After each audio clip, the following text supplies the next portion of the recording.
पर टिप्पणी देने के लिए मैं आपसे बात कर रहा हूं।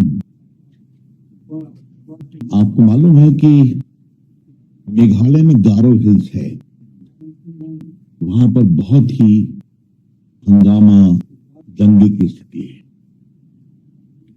इसका कारण क्या है? आपकी जानकारी के लिए कि बांग्लादेशी घुसपैठी वहां बड़ी संख्या में आए और जो गारो डिस्ट्रिक्ट काउंसिल है वो एक ऑटोनोमस बॉडी है और भारत के संविधान के अंतर्गत उनको अधिकार प्राप्त है एडमिनिस्ट्रेशन का। उसका चुनाव होता है, तो चुनाव में सिर्फ जो आदिवासी हैं सर्टिफाइड, जिनका सर्टिफिकेट है, इलेक्शन लड़ते हैं। बंगाल और झारखंड की तर्ज पर ये घुसपैठियों ने वहां पर, बांग्लादेश या मुस्लिम घुसपैठियों ने एक नया रास्ता अपनाया कि वो स्थानीय आदिवासी बेटियों से शादी कर लेते हैं और बाद में डाइवोर्स कर देते हैं, ये अलग हो जाते हैं और उसके बिना पर वो सर्टिफिकेट लेकर के लड़ने आते हैं।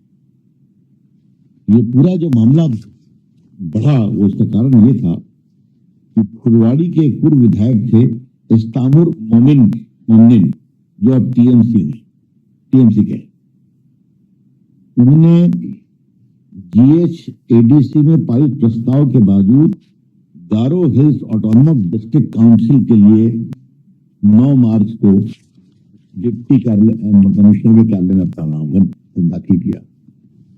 लोगों ने कहा तो ट्राइबल है नहीं, इस पर विरोध हुआ, इनके लोगों ने पूरा हमला किया, उस राइट में 2 लोग मारे गए। अभी स्थिति बहुत तनावपूर्ण है। हम मेघालय के गारो हिल्स में गैर जनजातीय षड्यंत्र के द्वारा जनजातियों के अधिकार छीनने की बहुत निंदा करते हैं।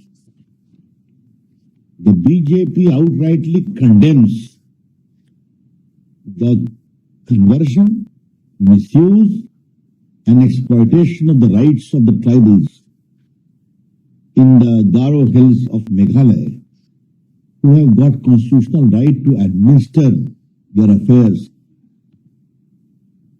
और उसके लिए गारो ऑटोनोमस काउंसिल है। ये जो पूरा घुसपैठ से वहां का डेमोग्राफिक चेंज हो रहा है, डेमोग्राफिक चेंज का सीधा असर वहां के आदिवासियों के अधिकार पर हो रहा है, उनकी जमीन पर हो रहा है, उनके राजनीतिक अधिकार पर हो रहा है और उनके पॉलिटिकल रिप्रेजेंटेशन पर भी हो रहा है, जो मैंने आपको बताया। और आपको बता दूं कि वो जो खिबिनांग गारो की पहाड़ियां हैं, यहीं से आसाम पर मीर जुमला का नाम आपने सुना होगा, वो मुगल सेनापति थे, उन्होंने अटैक किया था नॉर्थ ईस्ट को कैप्चर करने के लिए। वेरी सेंसिटिव एरिया, बांग्लादेश के बिल्कुल बॉर्डर पे है, उन इलाके में गया हुआ हूं। तो अभी स्थगित कर दिया गया है चुनाव को भी, परीक्षा को भी, लेकिन बहुत तनावपूर्ण स्थिति बनी हुई है। हम पुनः स्पष्ट करना चाहते हैं कि बीजेपी मेघालय के गारो हिल्स के आदिवासियों के हितों के साथ खड़ी है और खड़ी रहेगी। बीजेपी गारो हिल्स के आदिवासियों के अधिकारों की रक्षा को छीनने के हर प्रयास का विरोध करेगी। और ये बातें इसलिए भी आपकी जानकारी में जानना जरूरी है कि आसाम में बीजेपी की सरकार आने के बाद काफी कार्रवाई हो रही है इलीगल अवैध घुसपैठियों के खिलाफ। जो बाकी एनडीए के प्रदेश जिसमें मेघालय भी है, उन लोगों ने भी सख्ती करने की कोशिश की है। तो ये जो उनका पहले का पूरा कॉन्स्पिरेसी थी, उस पर काफी जोर दबाव पड़ने की स्थिति में उन लोगों ने ये रास्ता अपनाया है, आदिवासियों से शादी करो, रास्ता निकालो और बाद में झूठे सर्टिफिकेट देकर ऑटोनोमस काउंसिल में चुना लो। तो बिल्कुल गैर कानूनी है, असंवैधानिक है। ट्राइबल हितों का हनन है, उसका हम बहुत ही विरोध करते हैं। ये विषय बहुत ही गंभीर था, इसको नेशनल मेनस्ट्रीम मानना जरूरी था। अब देख रहे हैं कि स्थिति तनावपूर्ण बनी हुई है, मुख्यमंत्री स्वयं भी गए थे, लेकिन इस विषय का पूरा अध्ययन करने के बाद आज आपसे बात कर रहा हूं। मैं पार्टी में नहीं प्रेस कर पाया क्योंकि मुझे अपने चुनाव क्षेत्र में जाना है प्लेन पकड़ने के लिए, लेकिन फिर भी आपको यहां बुलाया, आप आए, आपका बहुत बहुत धन्यवाद। हम फिर स्पष्ट करना चाहेंगे, बीजेपी मेघालय के गारो हिल्स के अपने सारे आदिवासी भाई बहनों के साथ खड़ी है और उनके हितों की सुरक्षा के लिए हमेशा आवाज उठाएगी, और जो गलत तरीके से उनके अधिकारों को छीनने की कोशिश करेंगे, अवैध मुस्लिम घुसपैठिए जो बगल के बांग्लादेश से आकर के वहां पर चुनाव लड़कर के ऑटोनोमस काउंसिल में घुसने की कोशिश कर रहे हैं, इसका हम बहुत बहुत विरोध करते हैं और बहुत भर्त्सना करते हैं।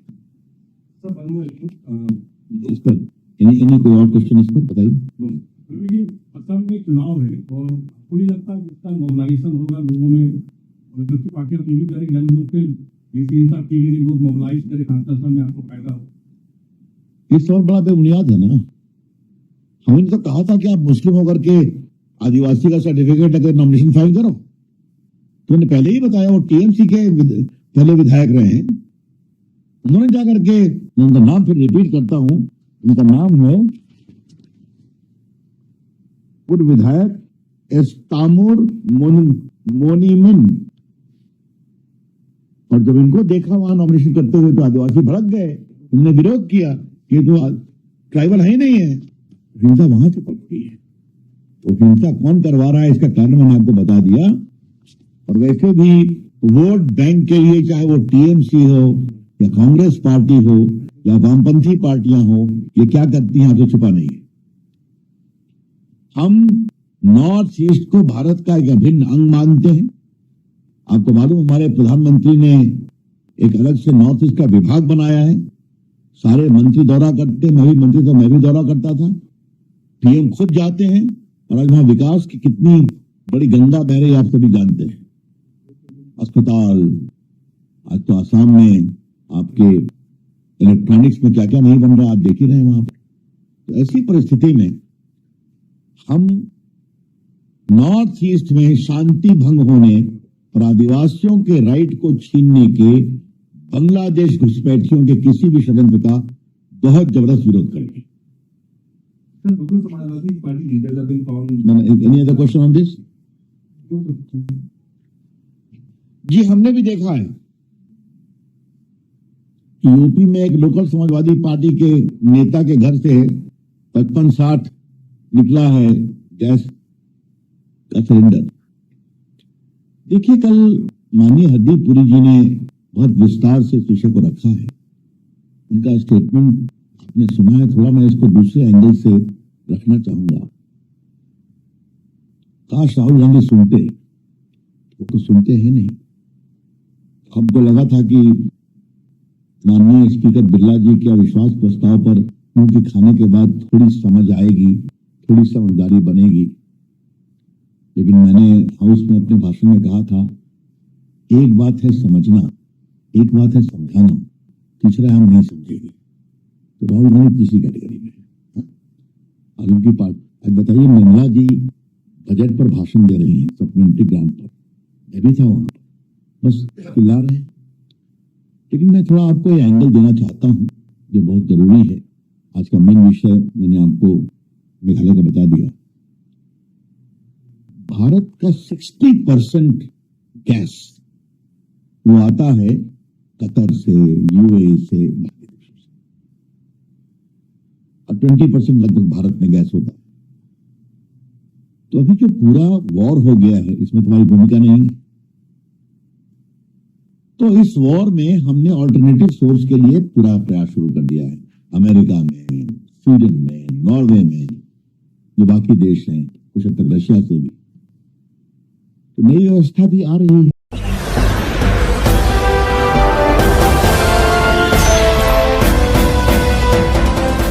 आप देख रहे हैं लाइव न्यूज 99, राष्ट्र सबसे पहले।